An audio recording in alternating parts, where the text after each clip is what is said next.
안녕하세요. 나쁜 부동산입니다. 피해자 5,000명 이상, 피해액도 1조 이상 추산되는 대한민국 건설 분양판 부실의 완전판이다 라고 할 수 있는 한 건설사에 대해서 가보도록 하겠습니다. 이 건설사는 아파텔, 오피스텔이죠. 오피스텔인데 오피스텔이라고 하면 이제 주거용으로 들어오시는 분들이 별로 선호하지 않다 보니 이제 건설업계에서 만들어낸 용어가 되겠습니다. 오피스텔이 주거용 오피스텔인데 준공된 이제 현장은 부산 범일, 부산 서면, 대구 성서. 근데 여기도 뭐 보존 등기를 이제 돈이 없어서 이제 이 건설사에서 하지 못해서 건설사가 오고 여기는 시행사가 다른 데는 시행사와 이제 시공사가 분리가 되어 있는 게 보통인데 이 건설사는 이제 계열사로 시행사를 자기들이 둬서 이제 시행도 하고 시공도 하고 입주 관리도 하고 전부 다 원스톱으로 해서 이제 부산 범일, 부산 서면, 대구 성서, 수원 호매실, 시흥 백옷, 구리 별내 1, 2, 3차 등등 여러 군데서 이제 완판 행진 여기 보시다시피 전국 완판 행진 전국을 휩쓴 XX 그룹의 저력이라고 합니다. 그래서 이쪽에서 완판 행진을 해서 이제 그다지 이름값이 없던 이제 건설사였는데 순식간에 아파트를 지어서 완판을 쫙쫙쫙 시켜서 한때 국내 종합건설사 도급순위 60위권까지 치고 올라가 60위권이면 대단한 거죠. 치고 올라갔던 이제 회사가 되겠습니다. 건설사가 되겠습니다. 미중공. 근데 문제가 된 이제 현장들이 대구 동성로 현장, 울산 번영로 현장, 양산 물금, 부산 신항. 근데 여기는 뭐 부산이라고 보기는 약간 민망하긴 하지만 어쨌든 입지가 좀 좋아 보이는 곳에 이런 현장들 그리고 미중공 현장이 현재에도 시흥 목감 현장, 창원 중앙 현장, 울산 일산지 현장 등이 지금 문제가 되고 있습니다. 그래서 한때 잘 나갔지만 자본금 미달로 2021년 토목건축공사업 등록이 말소가 됐고요. 이 뜻은 뭐냐면 신규 현장은 하지 못하고 문제가 많고 자본금도 적으니 이제 등록 말소를 받았죠. 나머지 잔여 공사만 가능한 지금 상태가 되고 잔여 공사는 여기, 여기, 여기, 여기, 여기 이렇게 되겠죠. 17개 수습 사업자에게 맡긴 25건의 건설 공사 대금 54억 원, 지연이자 8억 원을 체불했습니다. 그래서 2023년 3월 19일 오늘이죠. 공정거래위원회에 지급 명령이 이제 명령이 이제 떨어졌어요. 이 건은 2020년 정도에 접수가 된 것이죠. 근데 지금은 2023년이니까 한마디로 이런 명백한 이제 과실이 명백하고 이런 건에 있어서도 이런 행정 절차가 이제 결정되기까지는 굉장히 긴 시간이 걸린다는 것입니다. 항상 그래서 제가 영상에서 지난 영상들에서 자주 말씀드리는 뭐 나쁜 부동산들 항상 문제가 되는 게 이런 것이죠. 이제 행정 절차에서 뭐 승소를 하든 뭐든 법적 그쪽에서 하든 간에 결국에 뭐가 나오려면 시간도 굉장히 긴 시간이 걸리고 그 와중에 이제 이런 뭐를 돈을 뱉어내야 하는 이런 곳에서 재산은 전부 다 이제 휴지 조각이 되고 현장이 있더라도 위에 이제 건물분에 대한 부분은 전부 다 날아가고 땅값만 남은 이런 게 대부분의 이제 결과가 되겠습니다. 그래서 과징금 30억도 받았습니다. 그래서 과연 문제가 되는 건 이제 뭐 여기 말씀드린 건 뭐 대구 성서같이 보존 등기가 안 된 현장도 있겠지만 기타 현장들 말고 여기는 어차피 이제 입주가 다 끝났기 때문에 물론 그렇다고 문제가 없는 건 아닙니다만 입주가 끝났으니까 뭐 일단 넘어갈 수 있어요. 근데 지금 이 미중공 현장들, 짓고 있는 현장들 특히 뭐 이렇게 굉장히 안타까운 거 특정 현장은 지금 공사율이 이제 90%가 넘어간 데도 있는데 어쨌든 이런 데를 이제 이 사람들이 잔여 공사를 가능할까? 근데 건설사 자체적으로는 이제 어렵죠. 등록 말소가 됐다는 건 뭐 잔여 공사를 할 수 있는 이제 자격은 있지만 돈을 어디에서 이제 차입할 것인가? 과연 대출 기관에서 이런 회사에 대출을 해줄 것인가? 뭐 거의 토끼머리에 뿔이 나도 그런 일은 이제 일어나지 않기 때문에 굉장히 어려워 보입니다. 그러면은 어떻게 해야 될까요? 이제 공사가 안 돼. 근데 건설사 자체적 시행사나 건설사 아까 말씀드렸다시피 이분들은 내 건설사가 곧 시행사예요. 그러니까 시행사가 자체적으로 능력이 안 된다. 그러면 이제 뭐 굉장히 좀 안타까운 경우지만 그나마 다른 뭐 특정 현장들 이 회사 말고요. 보시면 수분양자분들이 대주단이랑 힘을 합쳐서 대주단은 이 대출 기관에다가 투자를 하신 분들이죠.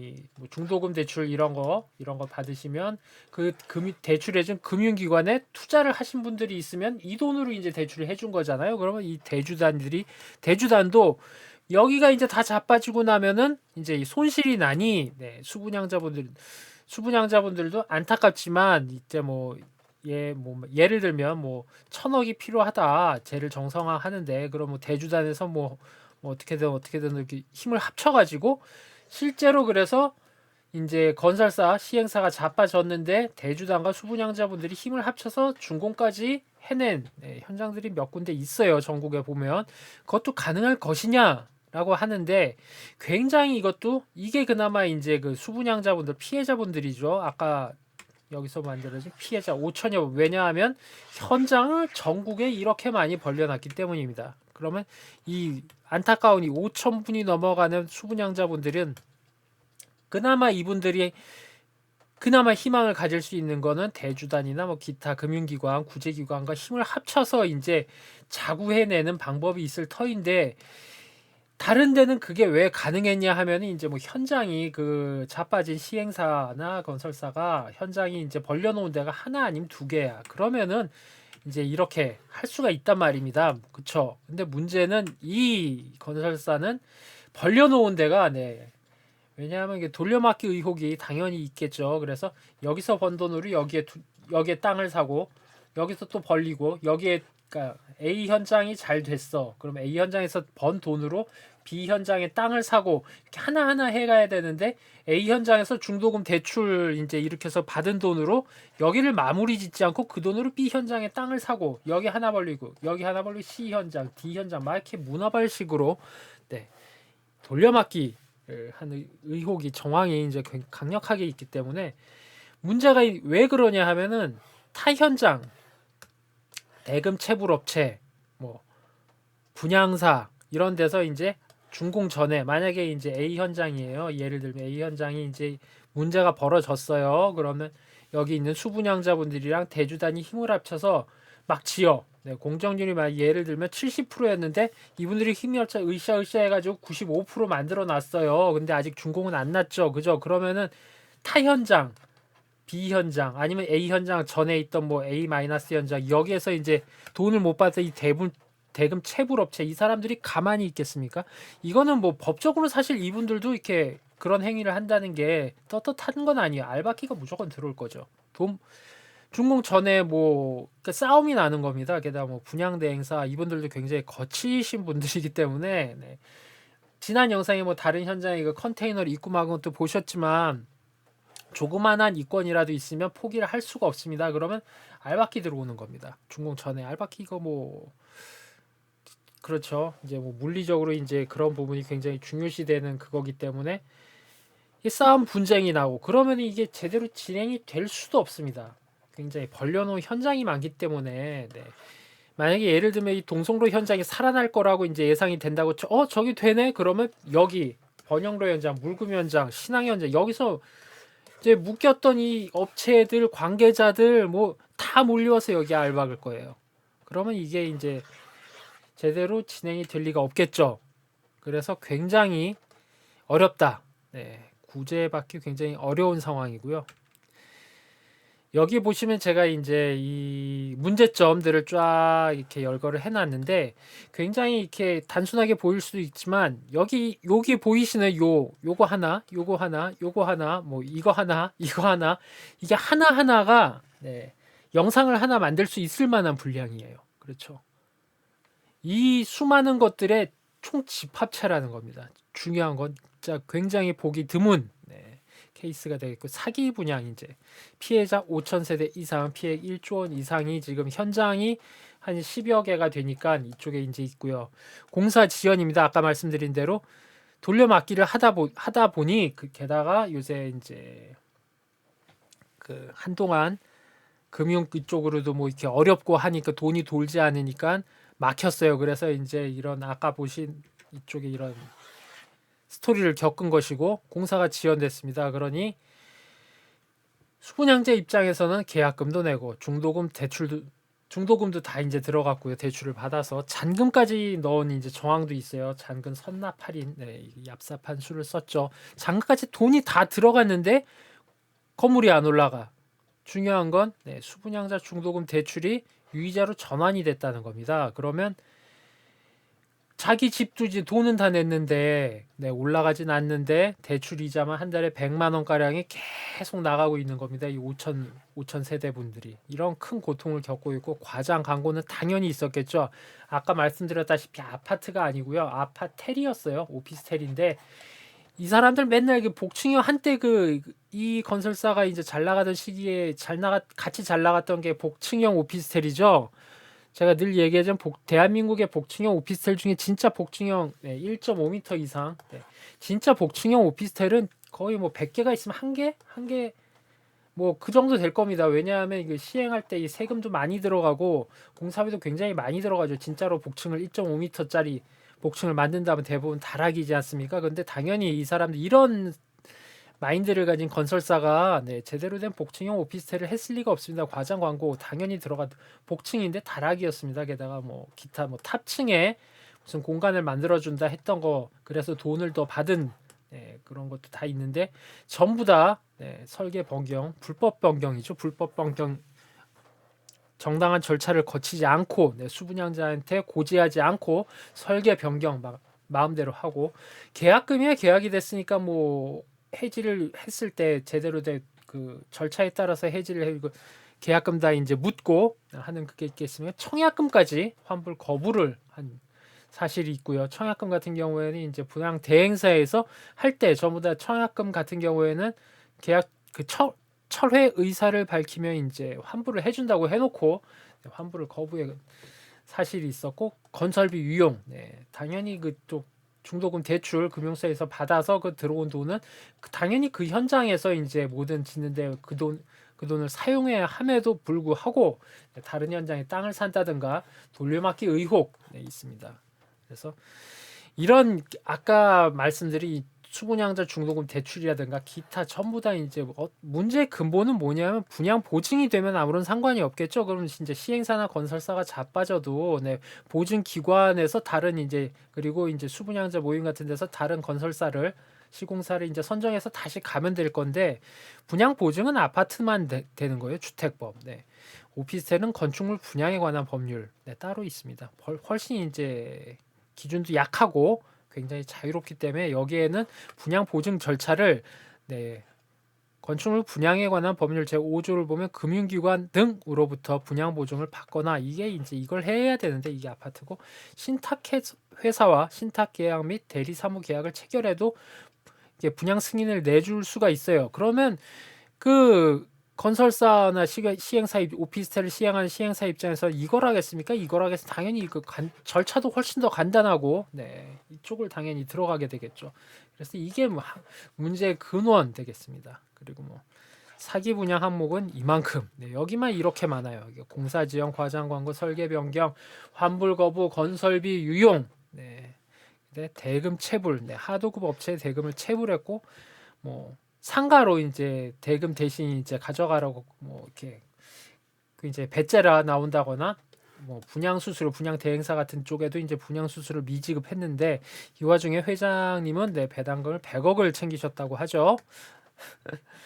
어쨌든 이 대금 체불 문제도 이 수분양자 이분들도 당연히 이제 대금을 못 받았으니까 굉장히 피해자가 되겠지만 아까 말씀드린 대로 이쪽 업체 쪽 대금 체불 문제가 뭐가 이쪽 수분양자분들이 자구하는 자구책마저도 나가 버리는 이제 안타까운 사건이 상황이 되겠고 금융 부실 PF 이쪽에 이제 부실 건도 있습니다. 당연히 시행사를 이제 심사를 해서 이쪽 하긴 금융기관도 이제 대출을 이제 승인을 해줘야 될 텐데 이 회사는 굉장히 그 바닥에서 이쪽 업계에서는 돌려막기나 기타 이런 걸로 굉장히 부실하다고 이제 알려져 있어요. 외부에는 이제 겉으로만 보면 완판 행진을 하는 뭐 굉장히 비슷한 H로 시작하는 타 모두 있죠. 어쨌든 네.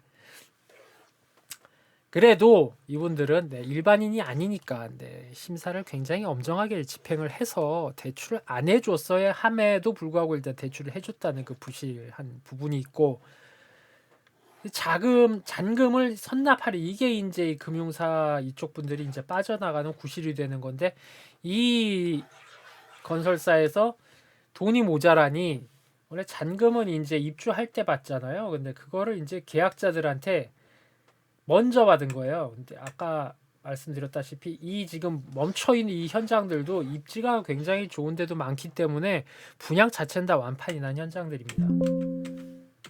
그래서 계약자들한테 잔금을 먼저 내면 선납 할인인데, 보통 선납 할인도 뭐 한 2% 이러면 이게 정상적인 선납 할인이 되겠는데, 여기는 선납 할인을 6%에서 10%까지 받았답니다. 그럼 이제 작은 돈이 아니기 때문에 계약자들이 먼저, 근데 문제는 이 선납 할인을 받으려면 이 신탁사 계좌, 당연히 신탁사 계좌로 돈이 들어가야 함에도 시공사 계좌로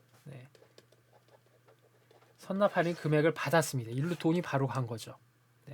당연히 여러분들도 당연히 모든 돈은 신탁사로만 들어가야 되는 거고요. 시공사나 시행사 계좌로 돈을 넣으라고 하면 바로 경찰서를 가셔야 됩니다. 근데 이분들은 일반인 분들이라 잘 알지 못해서 다 돈이 일로 들어간 거예요. 그럼 이 돈도 다 그냥 어디론가 날아갔고, 이 금융사에서는 우리는 잔금이 시행사로 들어간 부분은 우리가 책임질 수 없다. 그러니 모든 책임에서도 이제 발뺌을 하려는, 발뺌이라기보다는 이쪽은 약간 좀 중립적인 표현이 되겠고요. 그래서 그 대출 기관이 중앙회 가운데 이제 센터에 있는 중앙 기관에서 각 이제 대출 기관, 주로 이제 영남, 부산, 대구 이쪽에 몰려 있어요. 그 지점들이라기보다는 이제 거기 그 기관은 각각 기관이긴 하지만 일단 그 아래 지점이라고 일단 표현하기 쉬움을 위해서 지점들에게 이제 부실 채권을 정리하라고 했습니다. 그래서 전액에 55% 대손 충당금을 쌓으라고 지시를 했어요. 그랬더니 이쪽 아래에 있는 기관들에서는 어차피 이거 여기도 이제 중앙에서도 부실 채권 처리라는 건 뭐냐, 회수 불가능하다는 판단을 한 거 아닙니까? 그런 여기는 근데 회수는 불가능하겠지만 각 지점에서는 이자가 들어오니까 반발을 한 거고요. 지금 기관의 분쟁, 서로 지금 소송을 걸라고 이런 분쟁이 일어났습니다. 그러니 이 기관에 이게 소문이 날 거 아니에요. 그 대구나 부산 지역에 있는 이쪽에서는 소문이 날 거 아닙니까? 이 대출 기관에 대해서 여기서 자기들끼리 싸운대더라, 돈이 묶였대더라, 돈을 떼이겠다더라, 현장이 뭐 7, 8개가 된대더라, 거기에 묶인 돈이 얼마래더라, 이런 소문이 퍼지니까 지금 예금자들이 예금 해지 행렬이 크게는 아니지만 이건 뭐 어떻게 될지 모르겠어요. 아직은. 그런데 지금은 예금자가 막 예금자분들이 예금을 해지해서 뭐 작은 뱅크런 비슷한 상황이 지금 벌어지고 있는 상황이고요. 그래서 기존에 지금 뭐 건설 PF가 뭐 자금 흐름이 막혔네, 어쩌네, 경기가 안 좋네, 돈이 안 좋네, 안 그래도 지금 상황이 안 좋은데 이 대구 이쪽 부분은 이것까지 겹쳐서 굉장히 어떻게 될지, 어디로 튈지 모르는, 물론 이제 뭐 잘 해결이 돼야겠죠. 이런 상황까지 불이 번진 상황이고요. 또 하나 이제 점입 가격입니다. 점입 가격 안 팔리니까 직원들한테 계약을 직원들은 지금 소송을 걸었어요. 회사에 소송을 걸어 퇴직한 직원들이 걸었는데, 직원들은 강제로 강요했다. 너 이거 상가 한 칸, 오피스텔 한 칸 가져갈래? 퇴사할래? 강요를 받았던 회사에서 우린 강요한 적이 없다. 직원들의 자발적인 계약이었다 하고 있는 건데, 직원 자서 대출이라고 바닥에서는 합니다. 그러니까 회사에선 이런 거지. 일단 네 이름으로 하나 계약을 하고 대출을 받아. 그러면 나중에 준공이 나면은 회사에서 그거를 가져가 줄게. 이런 회사에서 그런 약속을 하는 거고요. 물론 이제 회사 쪽 입장에서는 이 직원들도 그때가 이 직원자산 대출이 벌어졌을 때 보니까 2020년에서 2021년이더라고요. 그러니까 굉장히 대한민국 부동산이 미친 듯이 불타고 있을 때니까 직원들도 무슨 그 차익 욕심이 있지 않았냐 뭐 그런 말들을 흘리는데 사실은 뭐 저는 당사자가 아니기 때문에 알 수 없습니다. 알 수 없는데 어쨌든 그런 입장이 있어서 그래도 직원들한테 이런 거를 한다는 것 자체 이거 자체가 불법입니다. 네. 이거 자체가 불법이고요. 돈이 없으니까 직원들한테 계약을 반강제해서 네, 계약금이면 뭐 어떻게 했는지 자기들끼리 안에서 뭐 그걸 했는지 모르겠지만 대출, 네, 중도금 대출 받은 금액도 돈을 이쪽에 들어가서 이제 유용을 했다. 거의 네, 그래서 회장님은 예전에 구속이 되셨다가 얼마 전에 적부심으로 풀려났어요. 이걸 해결하겠다라고 해서 이제 풀려나셨는데 뭔가 이제 구체적인 액션은 지금 없는 상황이고요. 네, 회장 구속, 사기 분양, 대금 체불, 금융부실, 네, 건설비 유용, 직원 강매 의혹까지 대한민국 네, 집합 건물 분양판의 개판의 집대성이다. 거의 제가 이때까지 뭐 오피스텔이나 상가 이런 나쁜 부동산 영상들을 찍으면서 올려드리면서 거기에서 언급했던 이제 굉장히 안 좋은 네, 내용들을 거의 이 건설사는 본인 한 몸에 전부 다 갖고 있습니다. 자잘자잘한 건 제가 말씀 못 드린 것도 굉장히 많아요. 과장 광고도 뭐 엄청났더라고요. 그러니까 뭐 다 있습니다. 다 집대성이다. 네, 그렇게 볼 수 있고요. 어떻게든 그 5천 분이 넘는 피해자분들의 빠른 네, 어떻게 뭐 방법은 제 머리에는 지금 생각이 들지 않지만 좋게 해결이 됐으면 바람이 있고요. 이런 건설사는 네, 두 번 다시 대한민국에 나타나지 않았으면 하는 바람이 있습니다. 오늘은 여기까지입니다. 안녕히 계십시오.